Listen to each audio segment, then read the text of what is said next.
जब मैं छोटा था, मेरे पेरेंट्स मुझे अंकल आंटी के घर ले जाया करते थे ताकि मैं वीकेंड पर अपने कज़न्स के साथ रह सकूं। मेरे कज़न्स मेरे बराबर के ही थे।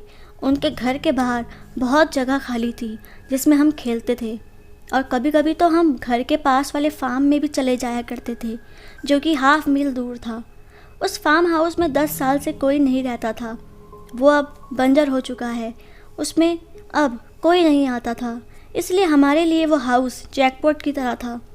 मेरे कज़न ने मुझे इस घर की एक कहानी बताई थी कि इस घर में बहुत सी डेथ्स हुई हैं, जैसे कि किसी ने खुद को फांसी लगा ली या फिर कुल्हाड़ी से किसी की जान ले ली, वगैरह वगैरह। हर रात एक आत्मा किसी न किसी के बॉडी के अंदर घुस के उससे ऐसे काम करवाती थी।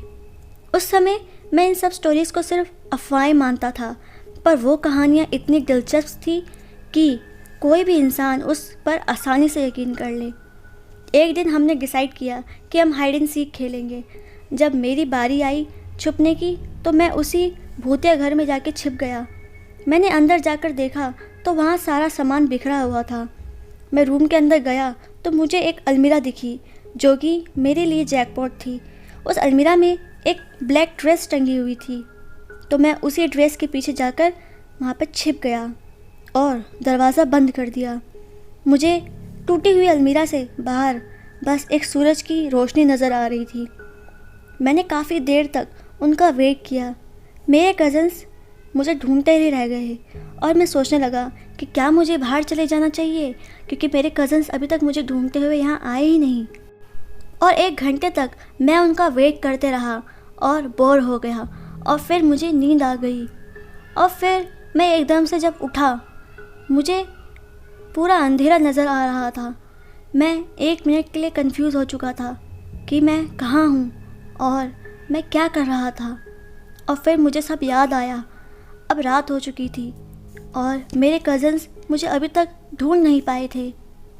मैंने जब वहाँ से उठने की कोशिश की तो मेरे पाँव में दर्द होने लगा, क्योंकि मैं काफ़ी देर से उसी पोजीशन में बैठा हुआ था।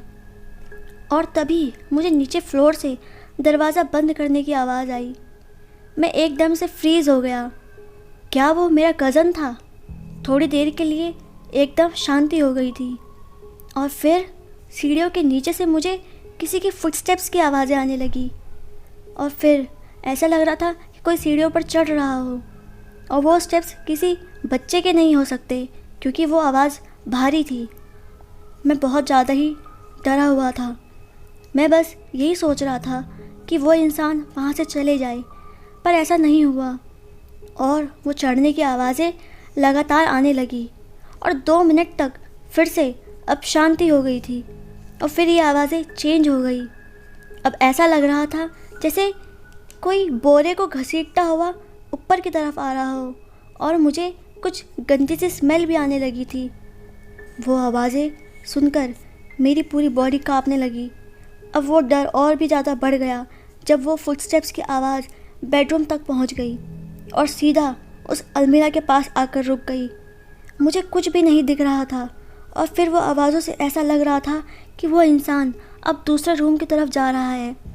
और जैसे ही वो दरवाजे से बाहर गया, उस फुटस्टेप्स की आवाज़ें बंद हो गई, और फिर मैंने हिम्मत जुटाकर दरवाज़ा खोला और बाहर देखने की कोशिश करी। वहाँ बहुत ज़्यादा ही अंधेरा था।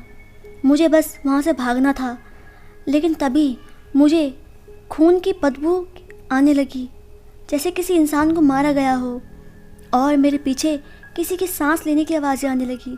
ऐसा लग रहा था जैसे मेरे पीछे कोई बैठा हो। वो सब मेरे लिए बहुत ज़्यादा ही डरावना था। मैं वहाँ से बस जल्दी ही निकलना चाहता था, इसलिए मैं वहाँ से भागने लगा, और फिर मुझे मेरे पीछे से किसी की भागने की आवाज़ आई जो कि बहुत तेज़ी से मेरा पीछा कर रहा था। मैंने तब तक पीछे मुड़कर नहीं देखा जब तक मैं मेन डोर से बाहर नहीं आ गया था। मैं वहाँ से पागलों की तरह भाग रहा था। मुझे बस अपनी जान बचानी थी। और जब मैं गेट के बाहर आ गया तो मैंने अंदर की तरफ देखा तो मुझे वहाँ कुछ नहीं दिखाई दिया, और ना ही वहाँ पे किसी के फुटस्टेप्स के निशान थे, और ना ही मेरे पीछे कोई था। पता नहीं जो भी कुछ मैंने देखा क्या वो मेरा सपना था या सच था, लेकिन मैं वहाँ से भागते हुए अपने घर गया और मैंने देखा कि वहाँ पुलिस आ रखी है। मैंने जब उनको सब कुछ बताया तो उन्होंने मुझ पर बिलीव नहीं किया। मेरे कज़न्स ने मुझे कहा कि उन्होंने मुझे बहुत ढूंढा पर मैं उनको नहीं मिला, और पुलिस ने भी हर घर में जाकर मुझे ढूंढा था पर मैं उनको कहीं भी नहीं दिखा, और उन्होंने मेरी बातों पर बिल्कुल बिलीव नहीं किया।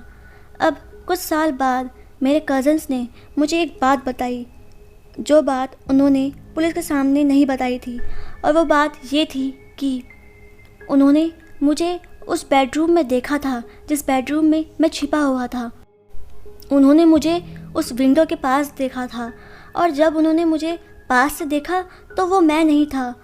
उन्होंने देखा कि कोई छोटा बच्चा वहाँ पर है जिसके फेस पर बड़ी सी स्माइल थी, और वो उन्हें ऊपर आने को कह रहा था। और ये सब देखते ही वो डर गए थे और डर के मारे वहाँ से सीधा अपने घर भाग गए। और ये सब तब हुआ था जब मैं उस अलमीरा में सो गया था। और आज की हमारी ये स्टोरी यहीं पर ख़त्म होती है। अगर आपको ये स्टोरी अच्छी लगी हो तो वीडियो को लाइक और शेयर ज़रूर करना।